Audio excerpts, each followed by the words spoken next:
se ponga de pie en esta tarde. Gloria al Señor y me acompañe al Evangelio de Lucas. Por favor, acompáñeme al Evangelio de Lucas, capítulo 24.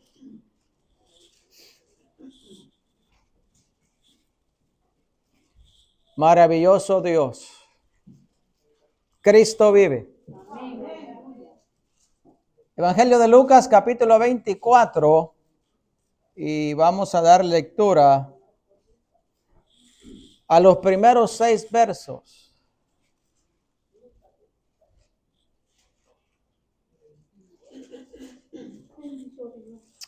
Maravilloso Dios. Evangelio de Lucas, capítulo 24, hermanos, versos del 1 al 6.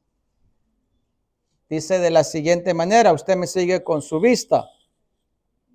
Verso 1, el primer día de la semana, muy de mañana, vinieron al sepulcro trayendo las especias aromáticas que habían preparado y algunas otras mujeres con ellas. Y hallaron removida la piedra del sepulcro. Entrando, no hallaron el cuerpo del Señor Jesús. Aconteció que estando ellas perplejas por esto, he aquí se pararon junto a ellas 2 varones con vestiduras resplandecientes.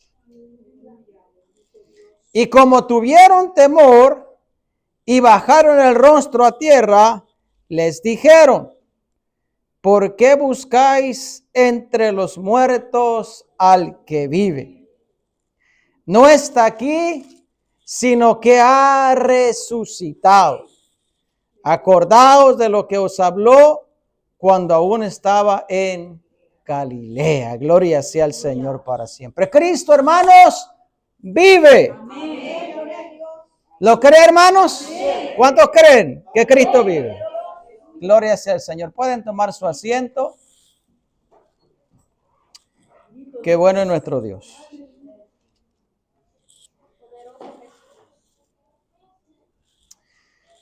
En el país, hermanos, del Perú, existe un lugar histórico, también llamado santuario histórico. Es uno de los lugares más preciados de ese país. Está construido en la cima de una montaña. Nosotros seguramente hemos escuchado de él. Este lugar se conoce como Machu Picchu. ¿Ha escuchado usted de él? Me gustaría ir a ese lugar algún día. La palabra Machu Picchu en su idioma original significa montaña vieja o montaña anciana. Según los historiadores, esta ciudad fue construida alrededor del siglo XV.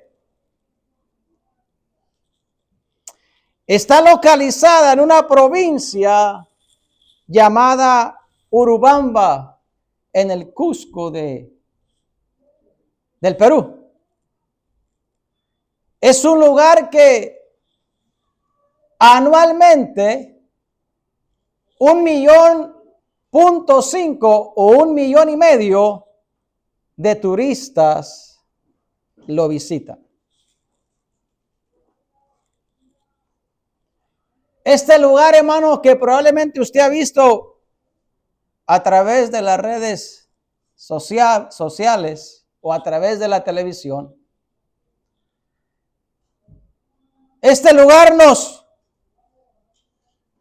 nos indica y nos es un testigo de que en algún momento hubo una civilización que lo construyó y que vivió ahí.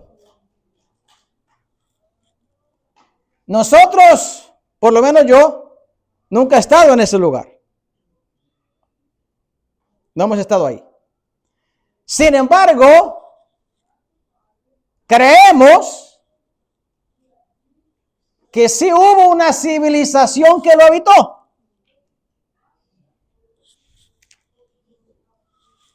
Aunque no hemos estado ahí. En Jerusalén, hermanos, hay una tumba que está vacía.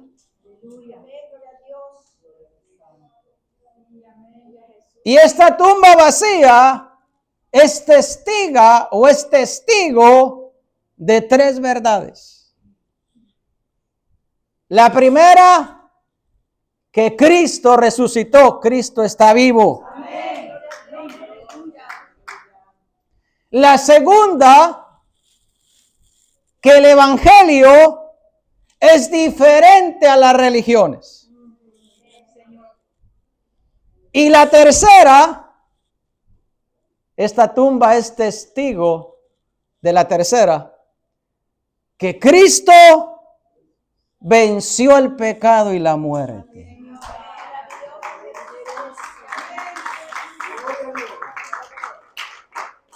Maravilloso Dios. Yo quiero predicarle en esta tarde, hermanos, la tumba vacía es testigo.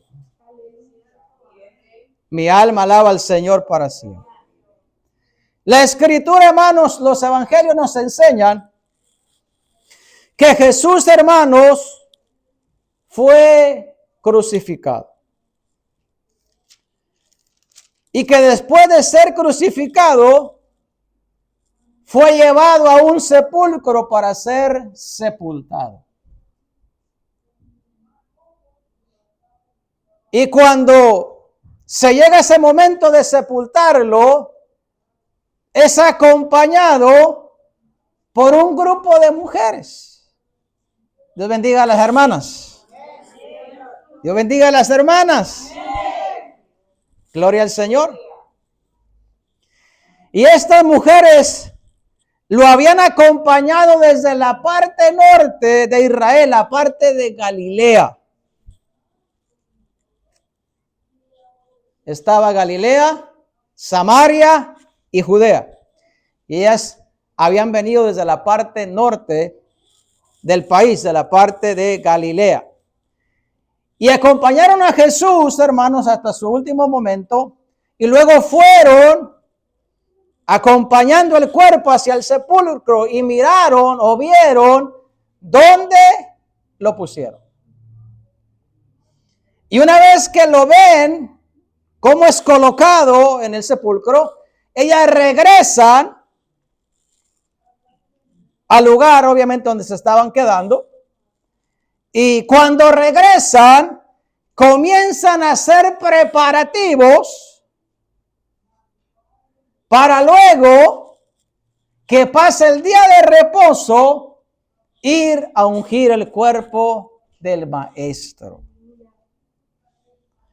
Déjenme, hermanos, explicarle un poquito qué sucedía cuando una persona moría en la cultura hebrea. O sea, cuál era el procedimiento. Una vez que la persona fallecía, lo primero que hacía lo primero que hacían era que lavaban el cuerpo o le daban un baño. Luego, hermanos, le cortaban el pelo. Y después que le cortaban el pelo, le cortaban las uñas.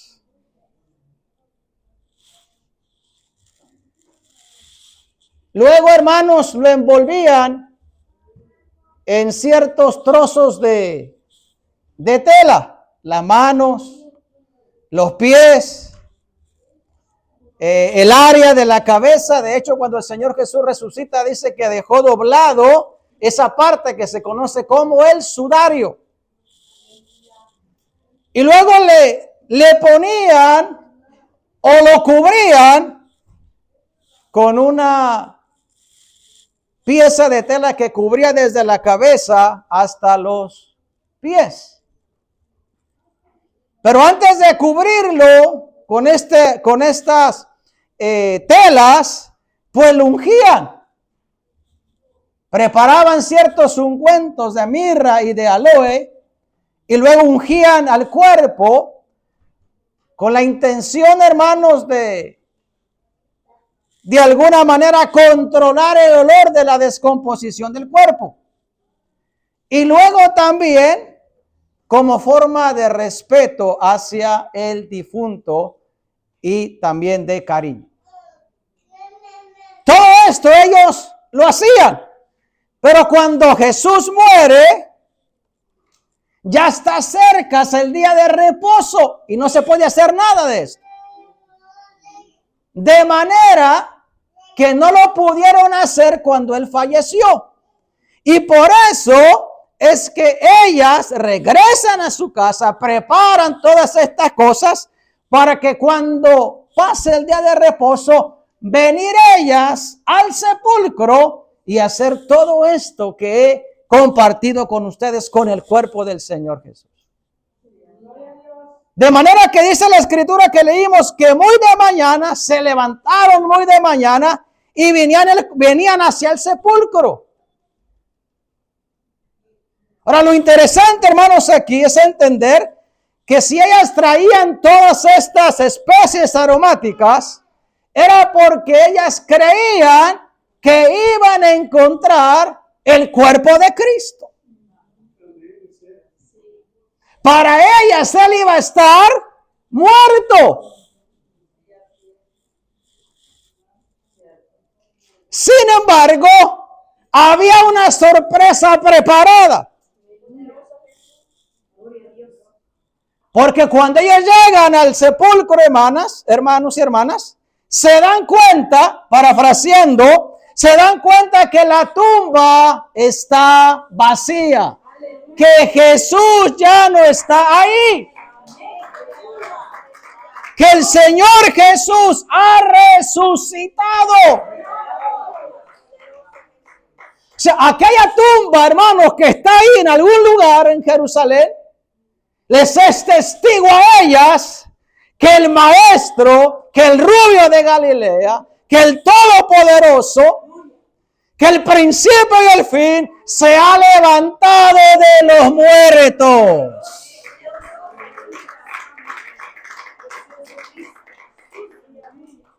Amén.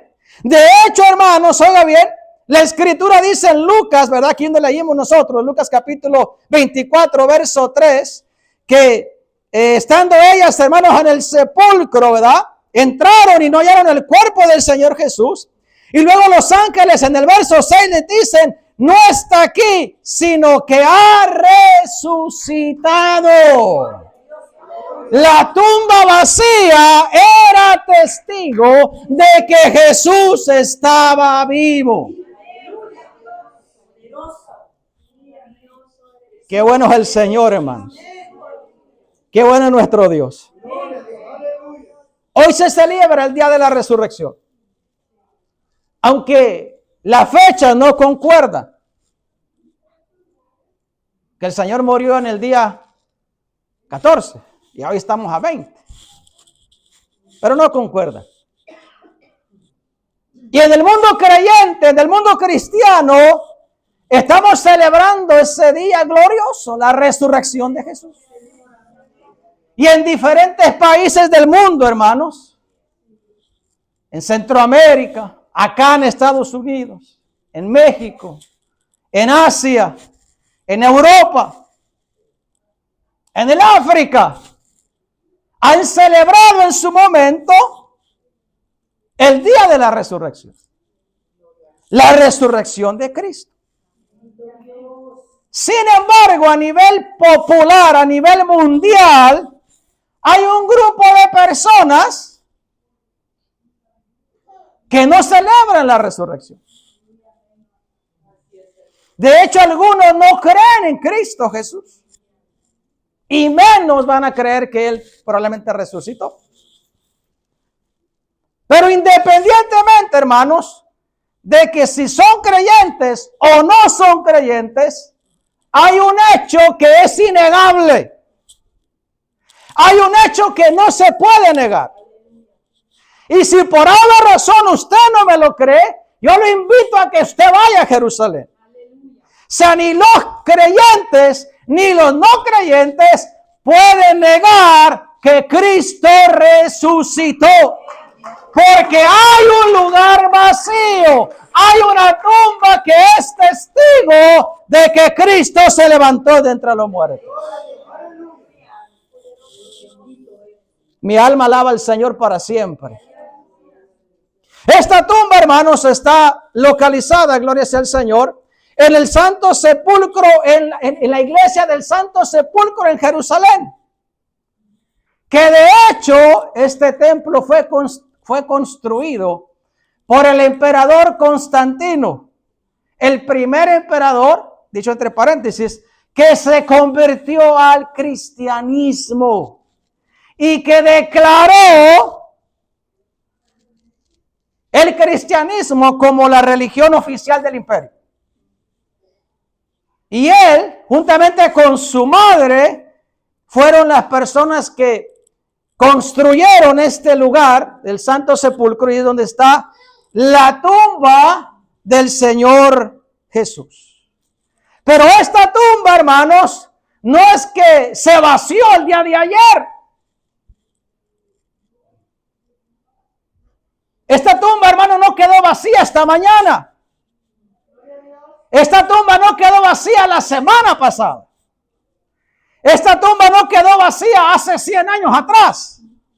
Esta tumba, hermanos, tiene aproximadamente 2000 años estando vacía y gritándole al mundo y dejándole saber al mundo, a creyentes y a no creyentes, que Cristo resucitó y se levantó de los muertos. Alabe usted a Dios por eso, hermanos. Ese Cristo que resucitó, hermanos, está con nosotros en esta tarde. ¿Lo cree, hermanos? ¿Lo cree, hermanos? Mi alma alaba al Señor para siempre. Entonces los ángeles aquí testifican y le dicen a las mujeres, ¿qué están haciendo aquí? ¿Por qué están buscando entre los muertos al que vive? Y luego unos años más adelante, Jesucristo mismo dice estas palabras. En esa revelación, hermano, que recibió Juan el teólogo en la isla de Patmos. Lo que nosotros conocemos como el Apocalipsis. En el capítulo 1, el verso 17 y 18, cuando Juan el teólogo voltea a ver quién habla, ve al Señor Jesús, hermanos, y el Señor Jesús se identifica con Juan con estas palabras. En el verso 17 y 18 dice Juan: cuando le vi, caí como muerto a sus pies, y él puso su diestra sobre mí, diciéndome: no temas, yo soy el primero y el último, y el que vivo. Y estuve muerto, mas he aquí que vivo por los siglos de los siglos. Jesús resucitó, hermanos, y la tumba está vacía, y es testigo de que Cristo se levantó de los muertos. ¿Cuántos de acá, hermanos, tienen un familiar que ya falleció? Sea el padre, sea la madre, sea la nuera, sea la suegra, sea el suegro, sea el hijo, sea la hija. Cuando usted va a la tumba de ese ser querido que ya falleció y se para enfrente de la tumba le dice: yo soy testigo que tu familiar está muerto.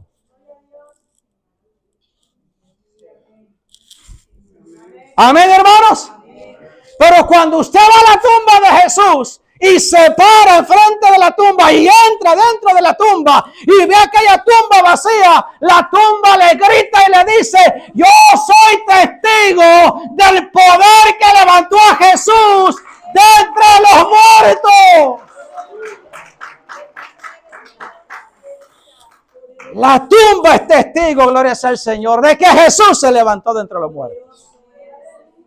Pero no solamente es testigo de que Jesús se levantó de entre los muertos, también es testigo de que hay una diferencia entre el evangelio y las religiones. Qué bueno es nuestro Dios. Marcos, uno de los otros evangelios que narran este suceso de la resurrección, de hecho los 4 lo narran. En Marcos capítulo 16, hermanos, en el verso 3, dice que las mujeres, cuando iban de camino al sepulcro, se iban haciendo una pregunta lógica. Ellas se iban preguntando y diciendo: ¿quién nos va a remover la piedra? ¿Quién va a abrir la puerta para que entremos al sepulcro y podamos ungir su cuerpo? Las tumbas, hermanos, o los sepulcros antiguos eran cubiertos con una gran piedra. De hecho, en Mateo capítulo 27, verso 60, amén, dice que en la tumba de Jesús pusieron una gran piedra. Y cuando Jesús levantó a Lázaro de entre los muertos, estoy hablando en el capítulo 11 de San Juan, verso 39, Jesús le dice a los que estaban ahí: quitad la piedra. Entonces los sepulcros, hermanos, que eran diferentes a los sepulcros que hoy en día conocemos, porque los sepulcros antiguos eran tallados en una roca, se colocaba el ataúd, o el cuerpo, mejor dicho, porque no había ataúd, el cuerpo se colocaba ahí adentro, y luego, después de que se descomponía el cuerpo y quedaba solo el esqueleto, venían, tomaban todos los huesos, los ponían en una caja más pequeña, una caja pequeñita, y luego los colocaban en un estante que habían labrado en la peña. Entonces ellas iban preguntando cómo iban a lograr su objetivo, cómo iban a entrar en la tumba si había un obstáculo. Si estaba ahí, hermanos, una gran piedra, y dicho esto con todo respeto, ellas no tenían las fuerzas para removerla. Amén. Sin embargo, también la Escritura dice, hermanos, que hubo un gran terremoto y un ángel descendió del cielo, removió la piedra. No sé si lo hizo con su mano directamente o literalmente, o si automáticamente por su poder se movió, removió la piedra, y no solamente, hermanos, la removió, sino que se sentó sobre ella. Mi alma alaba a Dios para siempre, hermano. Alabamos a Dios, hermanos. Y cuando ellas llegan, hermanos, está en el Evangelio de Mateo capítulo 28, verso 6, cuando ellas llegan, el ángel les dice estas palabras: no está aquí, pues ha resucitado como él lo había dicho. En Mateo, hermanos, capítulo 17, versos 22 y 23, el Señor, hablando con sus discípulos, les dijo estas palabras. Jesús les dijo: el Hijo del Hombre, refiriéndose a él, será entregado en manos de hombres y le matarán, mas al tercer día resucitará. Mi alma alaba a Dios para siempre. Estamos aquí, hermanos. ¿Está conmigo acá?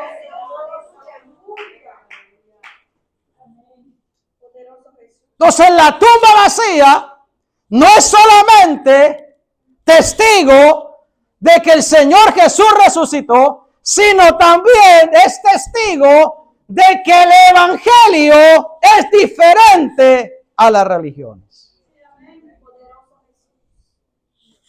Es una diferencia abismal. Es una diferencia, hermanos, enorme, grandísima. Hay un sinnúmero de religiones por todo el mundo. Amén. Por ejemplo, el budismo o los budistas. Aunque ellos dicen que no es un Dios, sino que es alguien que alcanzó cierto grado de iluminación. Y ellos dicen, hermanos, que no lo adoran, sino que lo veneran. No encuentro diferencia en eso, pero bueno.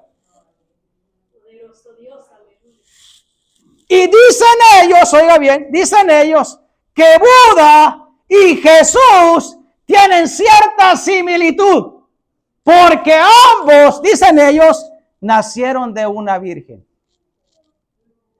Jesús de María, y dicen que Buda nació de una virgen llamada Maya. Jesús fue engendrado por el Espíritu Santo, y los que practican el budismo dicen que Buda fue engendrado por un elefante pequeño. Mi alma alaba al Señor para siempre. ¿Está acá conmigo, hermanos? Que fecundó a Maya y que se introdujo por el lado izquierdo de ella. ¿Habrá alguien que alabe a Dios todavía? Son las religiones. La iglesia popular tiene un sinnúmero de dioses. Donde yo nací estaba San Ignacio de Loyola. En el próximo lugar estaba Santo Santiago.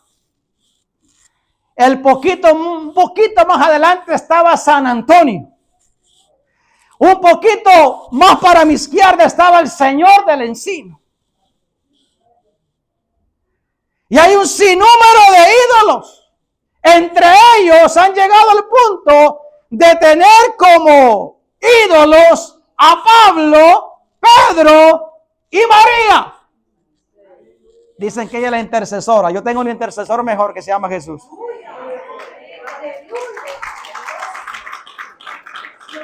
¿Está conmigo acá, hermanos? Amén.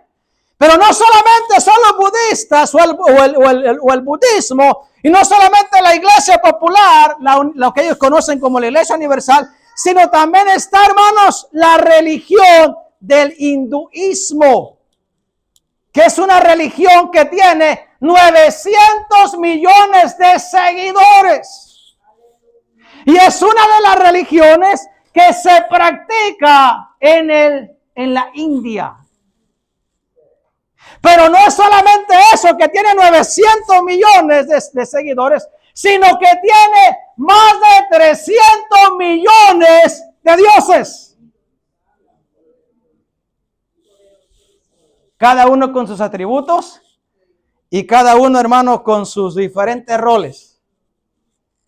Entonces tenemos los budistas, tenemos los de la Iglesia Universal, tenemos los del hinduismo, tenemos los del Islam.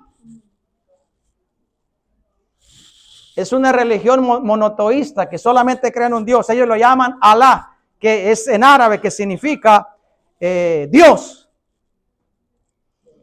Pero aparte de tener a su Dios o a lo que ellos llaman Alá, también tienen al profeta de Dios llamado Mahoma, quien juega un papel muy importante dentro de esa religión. Pero ¿saben cuál es la diferencia, hermanos? Déjenme compartirle esto. Miren la diferencia. Y si vamos un poquito más atrás, Egipto tenía a los faraones como dioses. Y el Imperio Romano tenía a los emperadores como dioses. Pero ¿saben cuál es la diferencia, hermanos? Es que Buda murió. Los 300 millones de dioses que adoran en el hinduismo murieron. ¿Está acá conmigo, hermanos? Los faraones murieron. Los emperadores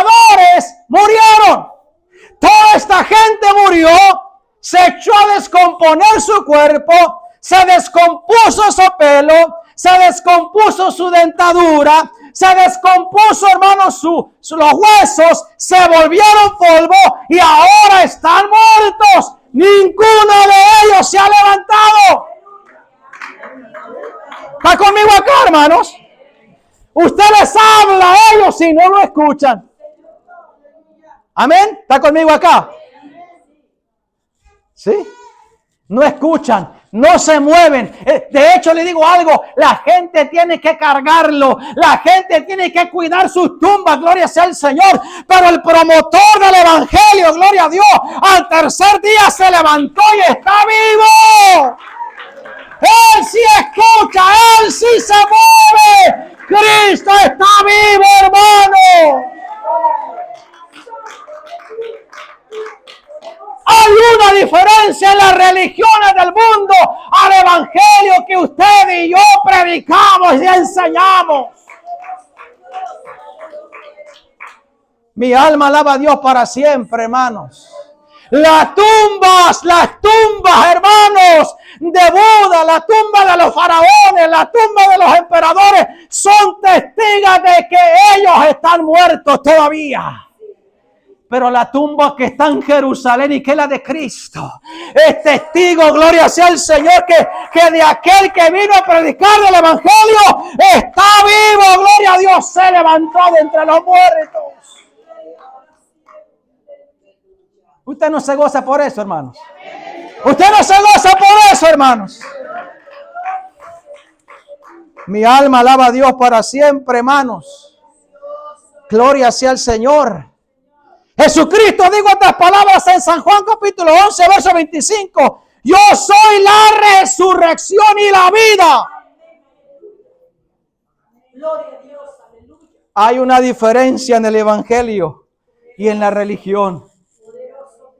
Amén. Nuestro Dios está vivo, hermanos. Cristo está vivo. Tóquele a su hermano que está a su lado y dígale: tu Dios está vivo. Tu Salvador se levantó de entre los muertos. Dígalo con convicción. Dígalo con alegría. Dígalo con gozo. Nuestro Dios, nuestro Salvador, hermano, está vivo. La tumba es testigo.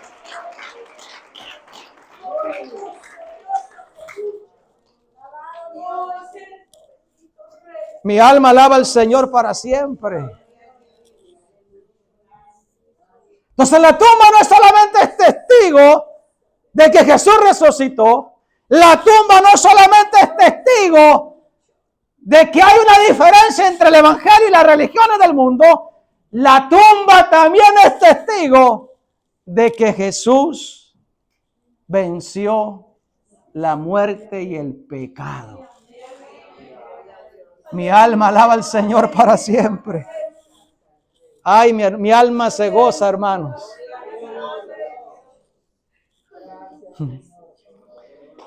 La muerte y el pecado trabajan juntos, van de la mano. De hecho, la palabra dice en Romanos, el apóstol Pablo escribiéndole a la iglesia en Roma, en el capítulo 6, verso 23. Porque la paga del pecado es muerte. En algunas traducciones dice, porque el salario, que viene de la palabra sal, que no lo voy a explicar ahora, porque el salario del pecado es la muerte. Entonces la muerte tiene que ver con el pecado. Y la escritura, hermanos, oiga bien, dice que Jesús murió. San Juan capítulo 19, verso 30 y verso 33 dice, cuando Jesús hubo tomado el vinagre, dijo, consumado es. La palabra, gloria sea al Señor, que conocemos, tetelestai, que es la palabra consumado es. Y habiendo inclinado la cabeza, entregó el Espíritu. Y luego en el verso, hermano, estoy en San Juan capítulo 19, este es el verso 30. El verso 33 dice que cuando vinieron los soldados a quebrarle las piernas, que era una forma de agilizar su muerte, Dice en el verso 33 que cuando llegaron a Jesús, como le vieron que ya estaba muerto, no se las quebraron. Jesús murió. Pero no murió por su pecado. Amén. ¿Estamos aquí, hermanos? Se atreve a voltear a su hermano y decirle, murió por tus pecados.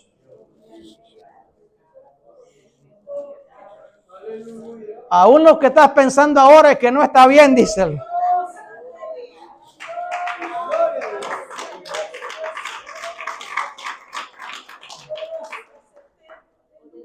El apóstol Juan, hermano, es en su primera carta, en el verso 2, capítulo 2, verso 2, dice, y Él es la propiciación por nuestros pecados. Y no solamente por los nuestros, sino también por los de todo el mundo. O sea, Jesús murió no por sus pecados, sino por los nuestros. Su muerte fue una muerte vicaria por alguien más, por usted y por mí. Entonces la muerte es causa del pecado y Jesús muere, pero no por causa de su pecado, sino por causa del mío. Mi alma alaba al Señor para siempre. Que en Hebreos capítulo 4, verso 15 dice, porque no tenemos un sumo sacerdote que no pueda compadecerse de nuestras debilidades, sino uno que fue tentado en todo, según nuestra semejanza, pero sin pecado. Jesús no murió por su pecado.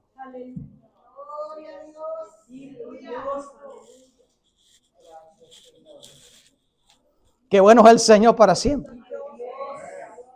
Entonces déjeme parafrasearle esto. Cuando el Señor muere, en algún lugar, le voy a dar esta ilustración para darme a entender. En algún lugar, no pudieron culparlo de pecado.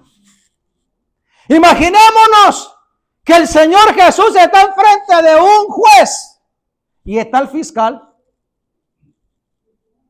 Amén.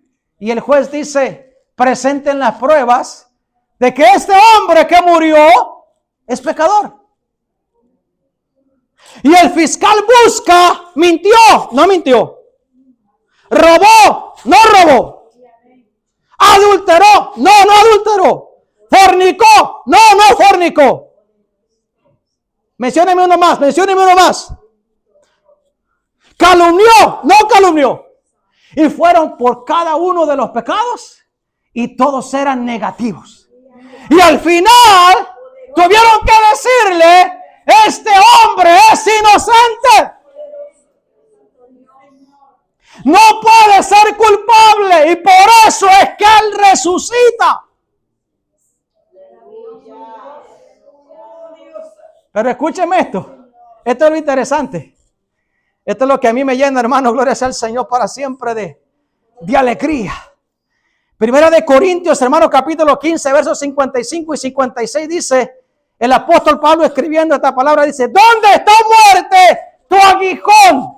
¿Dónde, oh sepulcro, tu victoria? Ya que el aguijón de la muerte es el pecado y el poder del pecado la ley.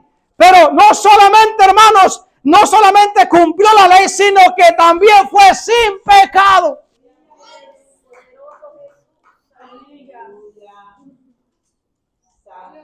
Por eso no pudieron retenerlo. Pero lo más interesante, hermanos, o algo más impactante para mí, hermanos, es que estando ahí es declarado inocente. Y una vez que es declarado inocente, Jesús se voltea hacia la muerte y le dice las palabras de Oseas capítulo, gloria sea el Señor, 13 verso 14. Oye, entienda esto. No solamente lo declaran inocente, sino que Jesús le dice a la muerte, muerte, yo seré tu muerte. ¿Está acá conmigo, hermanos?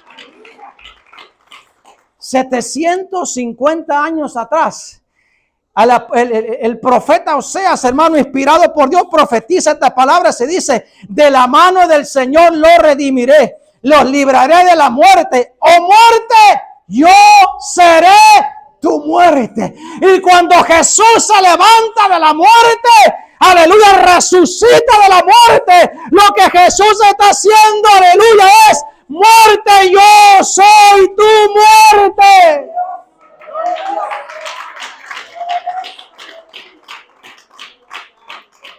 No sé si usted me entiende, hermanos. No sé si usted me entiende, hermanos. ¿Ah? Jesús le está diciendo a la muerte con su resurrección: yo soy tu muerte. ¿Cuánto le tiene el miedo a la muerte aquí, hermanos? ¿Cuánto le tiene el miedo a la muerte? Nadie le tiene miedo a la muerte acá, ¿verdad? Pero si se enciende este edificio, nadie se queda aquí adentro. Todos salimos corriendo.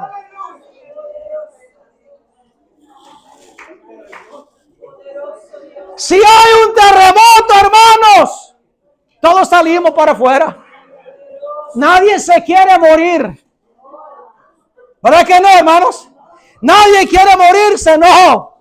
Y en cierta manera, hermanos, sí, de repente habrá alguien que le tenga miedo a la muerte. Cuando yo era pequeño, cuando yo era niño, cuando yo era joven, cuando tenía 13, 14 años, le tenía miedo a la muerte. Yo no podía pararme enfrente de un muerto. Un día cometí el grave error. Le habían quitado la muerte a una persona que yo conocía, un joven, y fui para allá. Y se me ocurrió, hermanos, me vino la idea de tocarle la mano. Por la noche no podía dormir, pensando: se me va a aparecer, va a venir a visitarme. Es así, hermanos. Tenemos miedo a la muerte. De hecho, pero cuando nosotros, hermanos, hemos conocido a Cristo, nuestra mentalidad cambia. Hace unos días atrás murió alguien que conocíamos mi esposa y yo, y fuimos a la funeraria. Y no había uno, habían dos muertos. La persona que nosotros conocíamos y alguien más. Y yo, hermanos, viendo a la persona que no conocíamos, yo le observé bien. Le observé bien, no con miedo, sino para ver qué elegante lo habían vestido.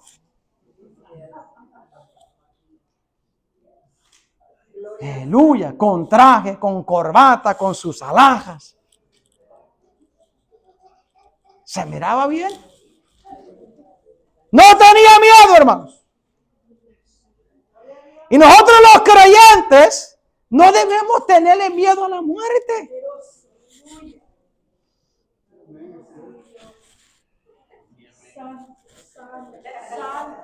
Nosotros no debemos tenerle miedo a la muerte. Lo vuelvo a repetir. ¿Por qué? Porque la muerte para nosotros no es el final. Amén. Porque ya hubo alguien que la venció por nosotros y nos hizo más que victoriosos, más que vencedores. Nosotros no tenemos que tenerle miedo a la muerte. El apóstol Pablo lo entendía muy bien. A ver si hay alguien acá como el apóstol Pablo, hermanos. ¿Habrá alguien acá como el apóstol Pablo? El apóstol Pablo decía: para mí el vivir es Cristo. Si yo vivo para Cristo. Si yo me desgasto para Cristo. Si yo me desvelo para Cristo. Pero luego la ya le dice: el morir me es ganancia.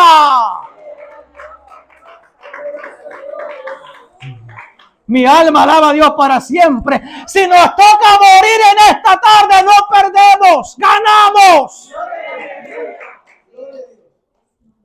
Aleluya. Me convence, hermano, su convicción. Me convence su convicción, hermano. Gloria sea al Señor. Aleluya, gloria a Dios para siempre. Entonces, la tumba, hermanos, es testigo de 3 verdades. Número 1.